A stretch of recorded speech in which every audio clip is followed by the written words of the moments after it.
Saludos, saludos amigos. Sean todos bienvenidos y bienvenidas a este su espacio Periodismo y Sociedad, donde compartimos con ustedes los temas de actualidad, los temas de impacto, los temas que de verdad nos conducen a que entre todos construyamos una sociedad mejor, pero para todos, siempre con la ayuda de Dios. Estamos hoy a 17 de abril. 17 de abril. Abril es un mes de muchas fechas que tenemos que resaltar. Quizás hoy el doctor que va a hablar, el doctor Alfredo Polanco, en breve, con sus exposiciones brillantes que hace, nos trata el tema hoy. Hoy es día de la hemofilia. Yo le quiero preguntar eso a él cuando estemos en el aire, la hemofilia. Y recuerden que estamos desde Canal 19, desde Santo Domingo, República Dominicana, por Cinevisión, cinevision.do, Canal 19 en todo el país. Ya me dicen que en Salcedo se arregló el sonido, el audio que se veía, no era al revés, se escuchaba, pero no se veía la imagen. Ya está, supuestamente estaba ayer, domingo, llamé a una persona y me dijo, yo estoy viendo el canal aquí, y lo arreglaron. Ojalá que para el programa nuestro se haya también arreglado. Y recuerden que estamos en Facebook Live, estamos en Periodismo y Sociedad TV, de YouTube, para República Dominicana. Ya les reitero que estamos en una red de cables en el 19, y para los Estados Unidos estamos en Dominican Network, para la parte, sobre todo Nueva York, Providence, Boston, esa parte que nos ve, Connecticut, y desde Pensilvania, en New Jersey, nos ven cada día. Hoy, repito, lunes 17 de abril. Tendremos en breve al doctor Alfredo Polanco, pero vamos a una pausa y venimos entonces con él, a ver si ya creo que está casi listo. Vamos a una pausa, Manuel, y venimos con el doctor Alfredo Polanco.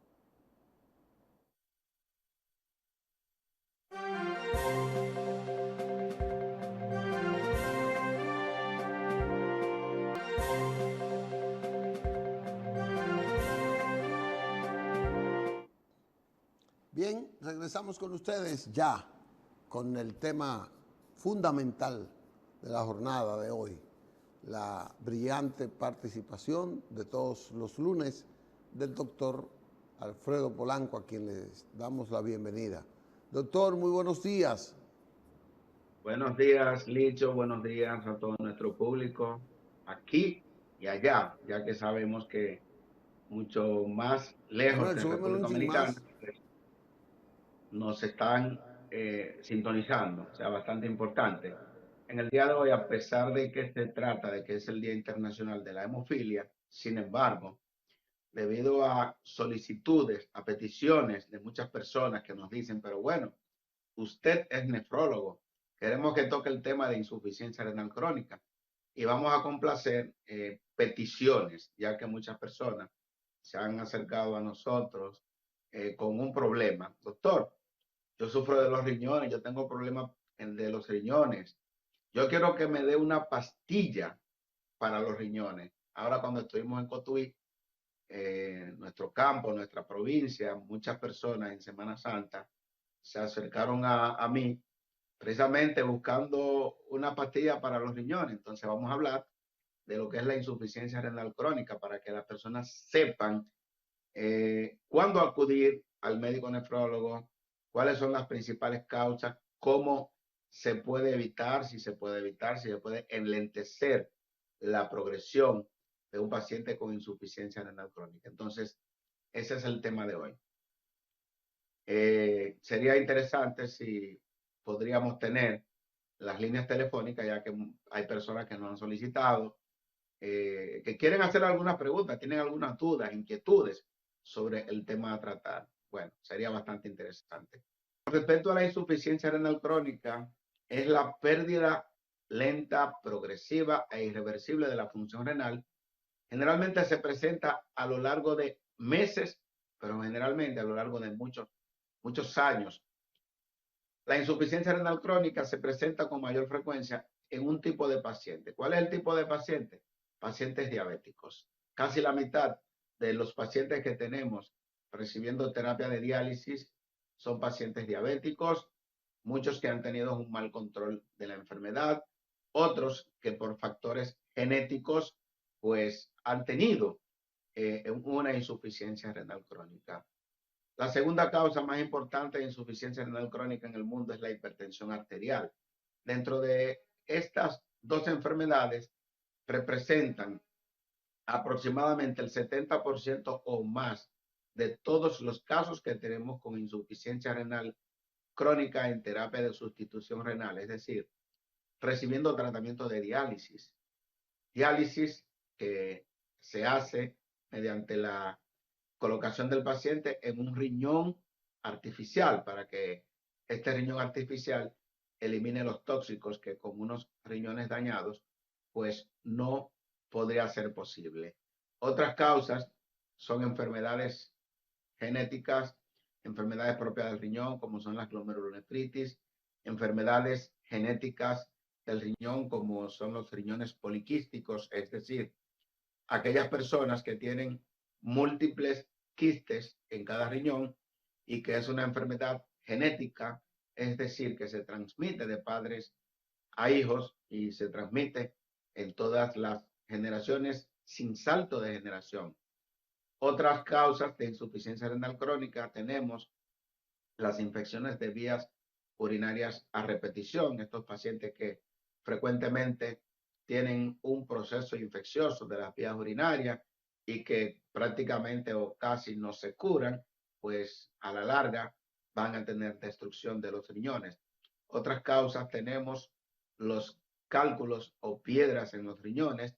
Tenemos pacientes, incluso recientemente tuvimos a un paciente de 30 años de edad, 31 años, el cual tenía un solo riñón. ¿Por qué? Porque había recibido, se le había hecho una nefrectomía, es decir, extirpación de un riñón porque este se le había dañado producto de piedras o cálculos renales y el otro riñón pues ya tenía piedras en los riñones. Y así sucesivamente hay múltiples causas que te pueden conllevar a un daño renal.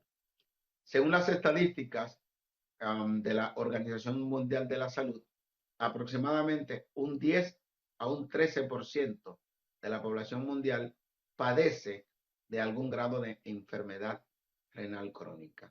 Es decir, que más de 600 millones de personas en el mundo tienen algún daño renal. Ahora, ¿qué ocurre?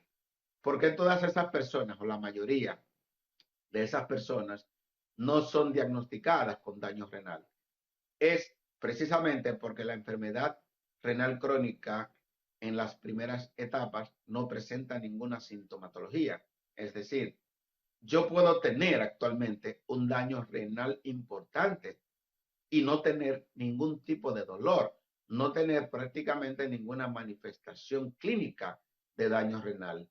Es por ello que nosotros, por ejemplo, a todos esos pacientes que tienen factores de riesgos, como son los que mencionamos ahorita hace un momentito, es diabético, es hipertenso, tiene antecedentes de riñones poliquísticos, cálculos renales a repetición, infecciones de vías urinarias a repetición. O sea, son pacientes que deben de evaluarse periódicamente con el nefrólogo. ¿Por qué?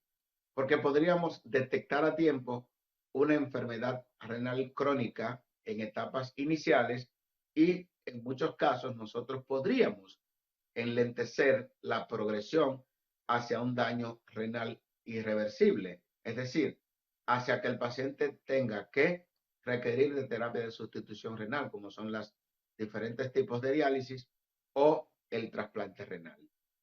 Como dijimos, la enfermedad renal crónica no presenta síntomas en sus inicios, pero sí tenemos que tomar en cuenta que cuando ya el paciente presenta pues sintomatología, es cuando ya va a caer en diálisis.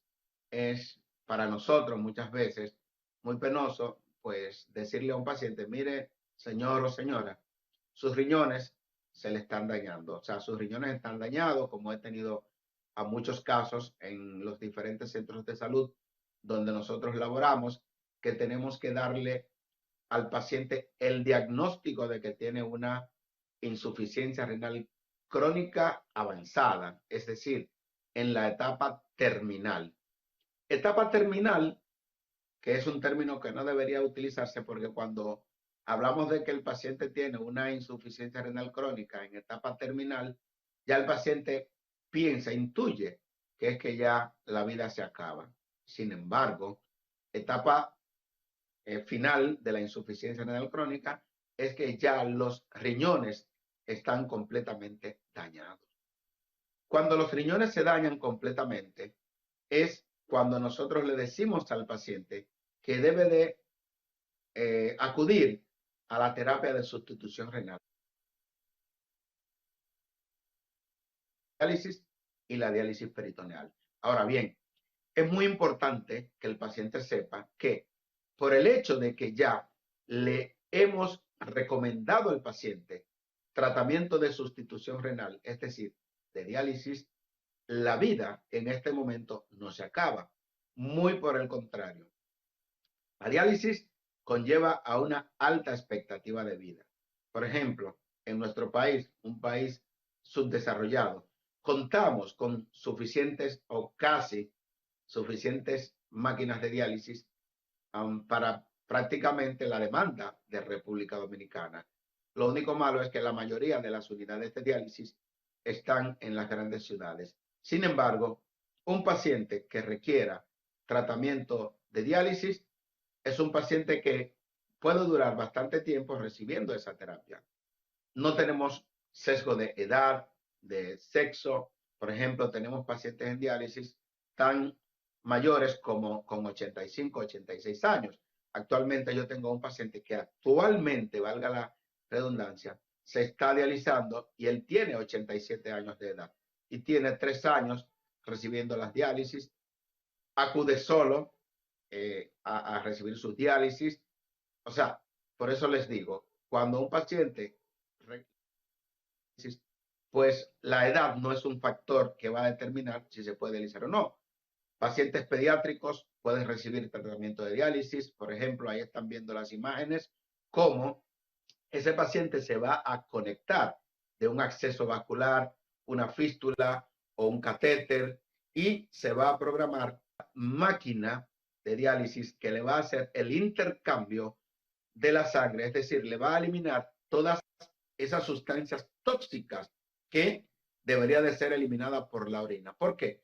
Porque tenemos a un paciente que no orina, tenemos a un paciente que los riñones se le han dañado y no puede eliminar los tóxicos. Pues bien, mediante ese tratamiento de diálisis que ustedes pueden ver en las imágenes, el paciente no va a sentir dolor, no va a sentir ninguna manifestación clínica, pues es un procedimiento completamente libre de daño, libre de provocarle dolor al paciente. La mayoría de nuestros pacientes, cuando inician la terapia de diálisis, o se ponen a leer un libro, se ponen a ver la televisión, o simplemente se ponen a descansar, a dormir. ¿Por qué? Porque muchos pacientes pueden trabajar estando en diálisis. El paciente terminó su tratamiento de diálisis, el paciente puede ir a su lugar de trabajo. Generalmente, un paciente en condiciones normales va a requerir 3 sesiones de diálisis a la semana. Cada sesión de diálisis dura aproximadamente entre 3 a 5 horas, un promedio de 4 horas, 3 veces por semana. Es decir, que el paciente va a recibir como promedio 12 horas de diálisis. ¿Por qué tiempo? Por el tiempo que sea. Tenemos pacientes que tienen 5 años, 10 años, 15 años, 20 años recibiendo tratamiento de diálisis y están en muy buenas condiciones. Ahora bien, ¿qué ocurre cuando un Bueno, me paciente parece. llega tarde a la terapia de diálisis, cuando a un paciente le avisan de repente, porque como dijimos anteriormente, la insuficiencia renal crónica en etapas iniciales no da síntomas. Entonces, muchas veces es el pariente del paciente que lo ve, que está pálido, que está hinchado, que lo ve cansado y dice, pero bueno, no te veo bien. La esposa, un hermano, un hijo. Cuando va al nefrólogo, encontramos que ese paciente tiene 8, 9, 10 de creatinina, vemos que ese paciente tiene un potasio alto, 6, 7 de potasio, vemos que ese paciente tiene una urea bastante elevada y entonces ahí le proponemos diálisis, que no debería ser en ese momento porque el paciente debería de haber ido años antes al nefrólogo. ¿Por qué años antes? Porque si ese paciente va con un tiempo de antelación lo suficientemente adecuado, tenemos diferentes tipos de medicamentos para enlentecer la progresión hacia un estadio final, hacia una insuficiencia renal crónica que requiera diálisis. Tengo muchas anécdotas de pacientes que, por ejemplo, vimos en el 2018, 2019, que estaban a punto de ir a diálisis. Ahora bien, esos pacientes han sido sometidos a un tratamiento riguroso, estricto, y esos pacientes hoy, 4 o 5 años después, no están en diálisis. Es decir, están en mejores condiciones que como estaban hace 4, 5 o 6 años. ¿Por qué? Porque esos pacientes recibieron un tratamiento adecuado para el control de su diabetes, el control de su hipertensión arterial, el control de la albuminuria, proteína que estaban eliminando por los riñones, y esa progresión de la insuficiencia renal crónica se detuvo. Es decir, ya ese paciente se encuentra estable. Y posiblemente muchos de esos pacientes no lleguen a requerir tratamiento de diálisis nunca. ¿Por qué? Posiblemente van a morir de otra complicación que no sea la insuficiencia renal crónica, porque han llevado un tratamiento estricto de su enfermedad de base, ya que la insuficiencia renal crónica generalmente es secundaria a otras enfermedades. Y si nosotros logramos controlar esas enfermedades que están conllevando a que ese paciente tenga una insuficiencia renal crónica, pues va a enlentecerse la progresión de daño renal crónico. Y así Doctor, podríamos tener a un doctor. paciente muchos años antes de llegar a diálisis. Adelante, Licho. Gracias, gracias, que parece que no me estaba escuchando. Doctor, mire, todo eso que usted ha dicho, que es brillante, es interesantísimo. Pero yo quiero que la gente entienda por qué el riñón. Porque la mano es un órgano, es parte del cuerpo. Un brazo, el dedo, la uña, el pie, etc. ¿Por qué debemos cuidar mejor el riñón o más el riñón que una mano? Aunque debemos cuidarla toda. ¿Qué importancia mayor tiene para la vida el riñón?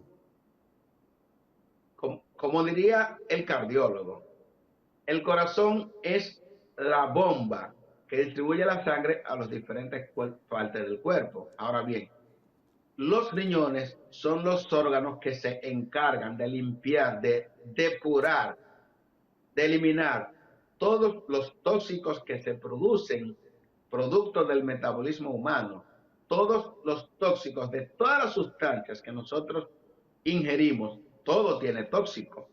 Entonces, se metaboliza en el hígado, por ejemplo, pero todos esos productos finales deben de ser eliminados por los riñones. Ahora bien, cuando usted no cuenta con riñones funcionando adecuadamente o que dejan de funcionar, todos esos tóxicos se van a acumular en nuestro cuerpo y van a provocar lo que se llama el síndrome urémico. El paciente tiene alteración de estado de conciencia, el paciente puede quedar en estado de somnolencia, estupor, y puede conllevar a un coma urémico, que es lo que se llama un síndrome urémico.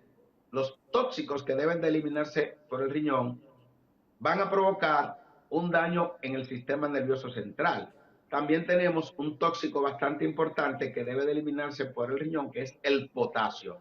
Cuando un paciente tiene un potasio alto, por ejemplo, por encima de 7, es un paciente que tiene el riesgo altísimo de morirse ahí tranquilito. Hablando con usted, se puede morir. Una hiperpotasemia severa le puede provocar una parada cardíaca. El corazón se para, deja de latir y el paciente se muere ahí tranquilito. Y entonces dice, ay, mira, se murió como un pollito, se murió tranquilito. Eso pasa cuando usted tiene una insuficiencia renal crónica en etapa avanzada y sobre todo cuando el paciente no se somete a las terapias de diálisis. Entonces, por eso la importancia de nosotros mantener un chequeo estricto de los riñones. Por eso que nosotros hemos dicho en varios programas nuestros que usted debería de chequearse por lo menos una vez cada año, hacerse un screening completo. En ese chequeo anual que su médico de cabecera le va a indicar, le va a hacer un análisis de cómo están sus riñones, de cómo está su hígado, cómo está su corazón, cómo está la mayoría de sus funciones, colesterol, triglicéridos, etcétera, sus niveles de azúcar en sangre. ¿Por qué? Porque un paciente diabético puede ser diabético durante 5 años y no darse cuenta. Puede ser diabético durante 10 años y tener una mínima sintomatología. Ahora, ¿qué ocurre?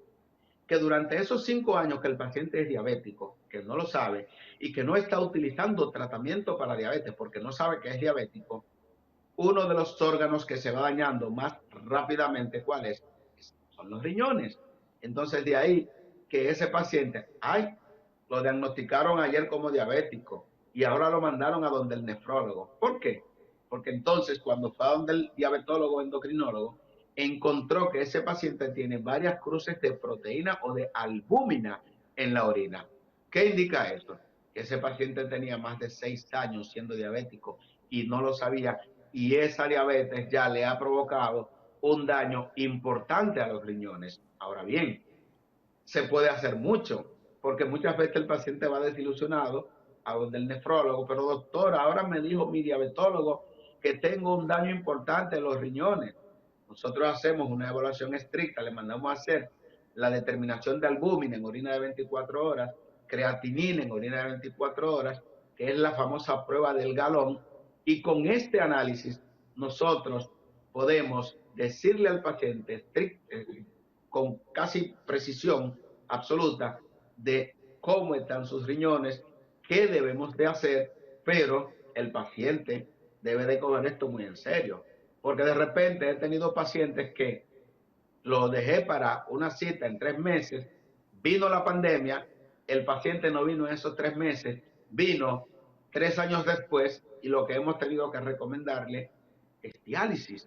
Es penoso que esto haya pasado. En muchos pacientes ha ocurrido que han olvidado a su especialista, al diabetólogo, al endocrinólogo, al nefrólogo, y ahora cuando llegan al médico nefrólogo, la solución, la alternativa que le hemos puesto es que ya el paciente necesita tratamiento de diálisis. A diferencia de ese paciente que vimos en el 2019, a principios del 2020, y que estaba con un pie en la diálisis.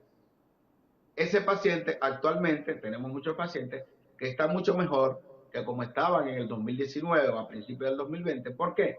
Porque actualmente hay muchos medicamentos para enlentecer la progresión de una enfermedad renal crónica, sobre todo cuando esa enfermedad renal crónica es secundario a la diabetes. Por ejemplo, en el año 2020, en el año de la pandemia, el 44.4% de todos los pacientes que ingresaron a diálisis en Estados Unidos fue ¿por qué? Por la diabetes. Entonces, ¿cómo es posible que usted, siendo diabético, teniendo 5 años de diabetes, 10 años de diabetes, 15 años de diabetes, no haya visitado al nefrólogo? Eso, eso no se concibe. Porque sabiendo nosotros que es la principal causa, casi la mitad de todos los pacientes que llegan a diálisis por la diabetes, le pedimos que envíen a sus pacientes diabéticos al nefrólogo con el objetivo de tratar nosotros de enlentecer la llegada a diálisis. O que cuando el paciente llegue a diálisis, llegue en mejores condiciones, porque si nosotros vamos orientando al paciente, vamos dándole tratamiento al paciente y vamos dándole seguimiento al paciente, acompañándolo a la diálisis meses o años antes de que llegue, es un paciente que cuando llegue a diálisis no va a llegar a un mundo extraño, como cuando usted le dice de repente al paciente, hoy tengo que dializarte. Es diferente cuando tú le dices a un paciente, mire, es posible que dentro de un año usted necesite diálisis. ¿Cuál es la pregunta que el paciente te hace? Doctor, yo quiero ver cómo es eso, y nosotros acudimos a la unidad de diálisis con ese paciente meses o años antes de que llegue a diálisis. Y ese paciente va orientándose de qué es la diálisis y va orientándose con los mismos pacientes que le van a decir las bendiciones, porque tengo que decirle, tienen bendiciones la diálisis, porque de no ser por la diálisis, muchos pacientes que hoy están en esa terapia estuvieran muertos. Son más de 2 millones de pacientes en el mundo que están recibiendo terapia de diálisis y gracias a estos riñones artificiales, pues pueden tener una vida casi normal. Gracias, doctor. No, parece que Alejandro no quiso poner el teléfono para que la gente llamara al teléfono, pero yo quiero hacerle una pregunta al final, porque no quiero que el tema se nos vaya, que es el de la hemodiálisis. Yo sé que usted no trajo ese tema, pero hoy es el día de la hemodiálisis, de la hemofilia. No, hoy es el día de la hemofilia. No hemodiálisis, no, hemofilia. No, hemodiálisis no, la hemofilia es un trastorno hematológico, un trastorno de los glóbulos rojos, de la sangre, sí. Ese tema es importante. Nosotros vamos a ver cómo en algún momento contamos con un hematólogo para que nos hable de la hemofilia. Salieron varios artículos hoy en los periódicos sobre la hemofilia. Sí, los hemofílicos que anteriormente cuando llegó el VIH eran los principales pacientes que tenían el VIH. ¿Por qué? Porque requerían muchas transfusiones sanguíneas los pacientes hemofílicos que tienen un trastorno de la coagulación. Sí. Esa es la enfermedad hematológica. Ya un mensaje final, doctor, de recapitulación para que los amigos televidentes insistan en la prevención de cómo no llegar a a tener que aplicarse la diálisis, cómo no llegar a la diabetes, que tiene que ser fundamentalmente en eso. Un último mensaje, doctor. Bien, lo más importante es conocer la enfermedad. Si usted es diabético, no importa que usted sea médico, porque conozco muchos médicos, algunos médicos, que siendo diabéticos no quieren tomarse el medicamento para la diabetes, sobre todo diabéticos tipo 2. Entonces, es importante que usted sepa que si sus niveles de azúcar están por encima de 100 miligramos por decilitros y entre 126, usted es un paciente prediabético. Usted debe de evaluarse, debe de chequearse, debe de recibir tratamiento para la prediabetes, que puede ser simplemente cambios en el estilo de vida. En algunas ocasiones se le indica una medicación para la insulinoresistencia, que es la denominada metformina, que es bastante conocido. Si usted es diabético, una glicemia por encima de 126 miligramos por decilitros, o en ayuna, o una glicemia por encima de 200 miligramos por decilitro a cualquier hora del día, no importa que usted haya comido, usted es diabético, sobre todo si esto se ha repetido en 2 ocasiones. Entonces, ese paciente tiene que tener sumo, estricto control de su diabetes, y ese paciente debe de saber que su médico periódicamente, es decir, cada año, debe de hacer un pesquisaje buscando una enfermedad renal crónica. Cuando ya esa enfermedad crónica se ha detectado, es importante que ese paciente acuda al nefrólogo, aunque sea por lo menos una vez al año, y nosotros daremos las guías y recomendaciones del lugar para, en la mayoría de los casos, en muchos casos, enlentecer la progresión hacia una insuficiencia renal crónica definitiva o terminal. Si usted es hipertenso, que es la segunda causa, también es importante que nuestros pacientes hipertensos acudan al nefrólogo periódicamente. Si usted nota que tiene una orina con mucha espuma, cuando usted va al baño, que una orina espumosa importante, que usted sepa que está eliminando posiblemente grandes cantidades de albúmina, esto es una alarma para el paciente. Debe de acudir al médico nefrólogo para decirle eso, y ese nefrólogo se va a encargar de hacerle una evaluación de su función renal completita. Es importante que usted sepa, por último, que la diálisis, gracias al Todopoderoso, tenemos ese tratamiento que es bastante importante y que tiene 80 años, cumplió 80 años, la terapia de hemodiálisis, y que gracias a ella una gran cantidad de pacientes actualmente viven. En República Dominicana tenemos más de 4.000 pacientes que están recibiendo tratamiento de diálisis y ellos no quisieran que esa máquina desaparecieran. ¿Por qué? Porque tenemos pacientes que tienen más de 20 años recibiendo tratamiento de diálisis y se encuentran en óptimas condiciones. Bueno, doctor, nueva vez quiero agradecerle en nombre del programa y felicitarlo por esta brillante propuesta que usted nos trae cada lunes con esa exposición llana e insistente en la prevención y con ese lenguaje popular que usted es entendible por los más lejanos ciudadanos y sobre todo los más iletrados que puedan ser.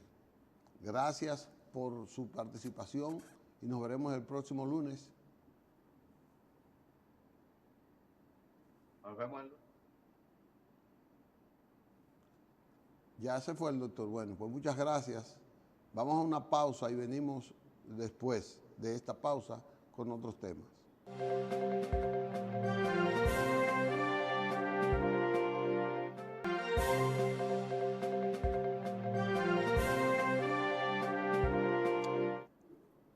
Bien, regresamos con ustedes en esta última parte ya del programa Periodismo y Sociedad, aquí en Cinevisión, Canal 19.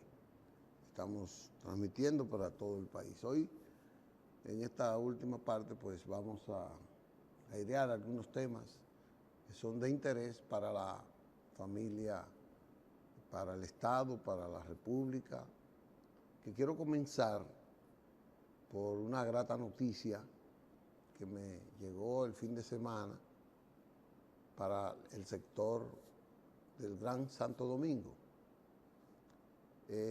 Esta semana, creo que al final, va a ser inaugurada el teleférico de los Alcarrizos, una obra trascendental. El teleférico de los Alcarrizos,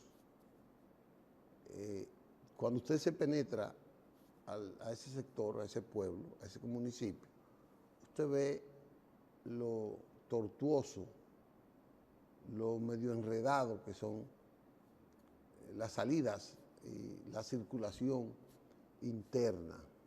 Son calles muy estrechas.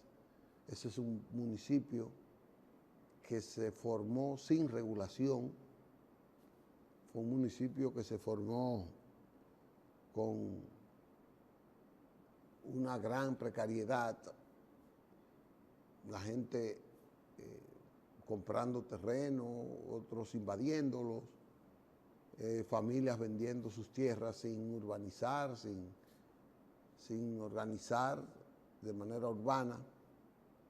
Y es muy difícil el desarrollo urbano en el municipio. Aunque tiene muchos comercios, tiene muchas industrias, gran parte de la población de los Alcarrizos tiene que salir hacia el Distrito Nacional o hacia Santo Domingo Oeste, que es el municipio vecino de los Alcarrizos. También salir a la autopista Duarte para los que van hacia el Cibao y, repito, los que vienen a Santo Domingo. Por eso el teleférico de los Alcarrizos reviste una importancia capital. Y me dicen que en esa inauguración, que va a estar evidentemente el presidente de la República, que fue construida por la OPRED, la Oficina para el Reordenamiento Territorial, tengo entendido, que es la que está trabajando en la ampliación del metro también hacia los Alcarrizos, desde el 9, que está también muy avanzado en lo que se llama, lo que se refiere a la construcción. Ya casi todas las columnas para el metro están construidas. Pero no quiero hablar del metro ahora, sino que quiero hablar del teleférico. El teleférico viene hasta cerca del kilómetro 9. Y ahí, alrededor, me dicen, de 4.000 personas en cada circulación, es decir, en cada hora, 4.000 y tantas personas en hora van a ser transferidas, trasladadas en el teleférico. Si usted multiplica que el teleférico funcione durante, vamos a poner, desde 6 de la mañana a 6 de la tarde, usted está hablando de 12 horas. Si usted multiplica 4.000, por ponerle un promedio, 4.000 personas durante 12 horas, usted va a trasladar diario 48.000 personas en esas 12 horas. 48.000 personas que van a ser trasladadas sin provocar un tapón, sin estar en riesgo de un accidente, sin ese cúmulo de vehículos que va a circular por las calles y que lo va a hacer, repito, en minutos, porque el tiempo en el que ese teleférico va a llegar desde la parada de los Alcarrizos hasta aquí, donde está el kilómetro 9, donde creo que está la última parada, usted va a durar 10 o 15 minutos. Es decir, en un tiempo breve, usted va a trasladar un promedio de 4.000 personas. Esto es un gran logro para la economía de combustibles. Es un gran logro para la economía del tiempo. Es un gran logro para lo que significa el avance tecnológico en términos del transporte público en la República Dominicana. Los que idearon, tengo entendido que fue el gobierno del presidente Danilo Medina, que ideó el transporte del teleférico inicialmente desde la Padre Castellano de la 17, donde está el puente de la 17, el puente Francisco del Rosario Sánchez, para Sabana Perdida, con 2 paradas intermedias, es decir, tiene 4 paradas. Fue una idea brillante, fue una idea bonita, fue una idea para solucionar el problema del tránsito, ya que tanto para Villamella, para Sabana Perdida, el caótico tapón que se acostumbra efectuar en lo que es la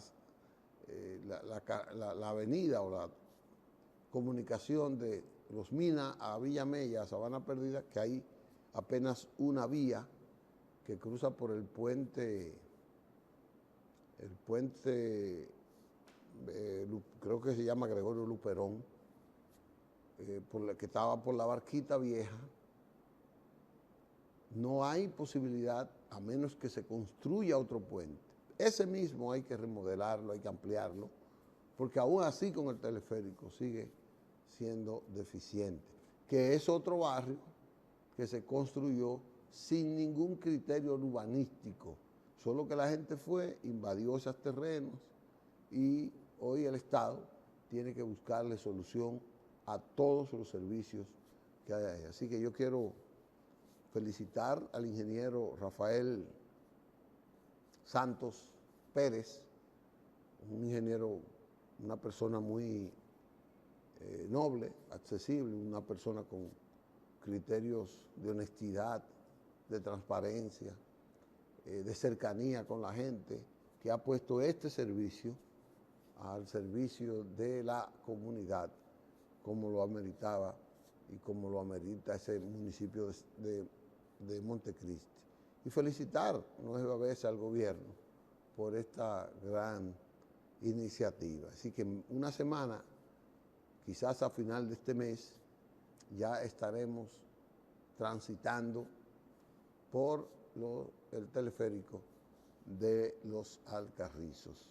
Igual voy a hablar con los trabajadores, los ingenieros de ahí, cuándo va a terminarse, para cuándo está el programa de finalización de la extensión del metro, porque va a resolver un gran problema.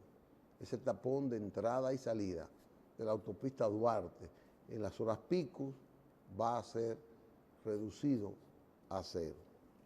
También ayer el presidente Luis Abinader le entregó al país unas más de 200, 400 y tantas viviendas en 2 lotes, una de 185 y otra de 240, tengo entendido, ya van 400. El presidente dijo ahí que él en 2 años ha entregado más viviendas construidas, nuevas, que en cualquier otro gobierno. El presidente ha aprovechado una modalidad que no es una modalidad suya, tengo que decir, que es la modalidad del bono, el bono que se le da a una persona que adquiere una vivienda de esa, el Estado le da un % de inicial para que la persona adquiera esa vivienda. La persona seguirá pagando esa vivienda. Y es una vivienda que está estimulada por una alianza entre el Estado y el sector privado. Tengo entendido que el Estado, en gran parte, escoge o pone al servicio de ese desarrollador los terrenos. Los terrenos casi siempre son propiedad del Estado, por eso las viviendas que construye el gobierno, que ha entregado el gobierno, repito, en una alianza con el sector desarrollador inmobiliario, generalmente el tradicional. Esta alianza pues ya ha dotado de muchas miles de viviendas, decenas de miles de viviendas, tengo entendido, en apenas 2 años y medio que tiene el presidente Luis Abinader. Y yo digo esto porque son viviendas. Yo estuve anoche, yo fui a una vivienda que me quedé estupefacto, pasmado de la sorpresa positiva que me llevé en ese proyecto. Es un proyecto muy bien urbanizado, muy bien cuidado, con apartamentos de 3 habitaciones, una sala grandísima, cocina, sala de lavar y con balcón, etc. De 4 niveles. Eso está por ahí, por Santo Domingo Oriental, por la avenida San Isidro, la avenida que va a San Isidro. Y yo me quedé realmente pensando que esos proyectos ameritan una profusa venta por parte del gobierno del Estado, porque una vivienda de eso, que es para clase media, una vivienda de esa que es para clase media porque hay que pagarla, y quien va a hacer y quien se beneficia debe tener un ingreso. Ahora, no es un ingreso de alto volumen, con alto nivel, porque una persona de esa, tengo entendido que paga entre 15, 20 mil, 25 mil pesos de mensualidad. Y dependiendo del capital inicial que haya dado, eso se le reduce. Tengo entendido que hay gente que paga hasta 10 mil pesos, 8 mil pesos mensual para pagar el resto de la deuda que tiene. Y esto además es importante porque yo me ponía a pensar hace unos años, una persona que se vaya a casar, un joven profesional o una pareja de jóvenes profesionales que se quiera casar, solo por no encontrar lo de la vivienda, pospone el matrimonio, dificulta la conciliación del futuro con los pasos que tiene que dar, porque una persona que se va a casar se envuelve en un proyecto de futuro con una pareja, forma una familia y el hogar, el techo, la casa, la vivienda es un elemento fundamental para que ese matrimonio se consume, se mantenga, para que esa familia se mantenga, que es un papel del Estado, el fomento a la familia, el fomento a la perdurabilidad de la familia. Por eso yo creo que este proyecto del presidente Abinader de construir viviendas nuevas en esas condiciones, para mí excelentes, para la clase media, media baja, como le llaman los sociólogos y los economistas, es un proyecto muy importante. Me dice Manuel, ya que tengo que irme, ya yo canso aquí, estoy hablando de esos temas y quiero decirles que voy a seguir con esos temas. Voy a buscar más información y ver si alguien puede también profundizarnos en eso. Pero yo quedé maravillado con la inauguración de estos proyectos de viviendas, entrega de viviendas del presidente Luis Abinader, que se me quedó también que concentró a gran parte de los desarrolladores, de los promotores del deporte, como Luisín Mejía, como Cristóbal Marte, ahí vi a mi amigo Hugo López Monroel, al ministro Francisco Camacho, el presidente entregando un multiuso deportivo, para todos, multiuso, en los Alcarrizos, o una comunidad que también requiere eventos, obras como eso. Y ahí pues fue una gran labor del presidente ayer domingo. Y quiero felicitar al municipio, a la gente de los Alcarrizos y felicitar a los constructores de esta gran obra deportiva. Nos veremos mañana. Mañana tenemos un invitado muy especial, muy importante, que yo quiero que ustedes lo conozcan, que conozcan qué es lo que piensa de la sociedad dominicana. Y quiero que participen con él en esta disertación que va a ser mañana aquí en el programa. Hasta mañana, si Dios quiere.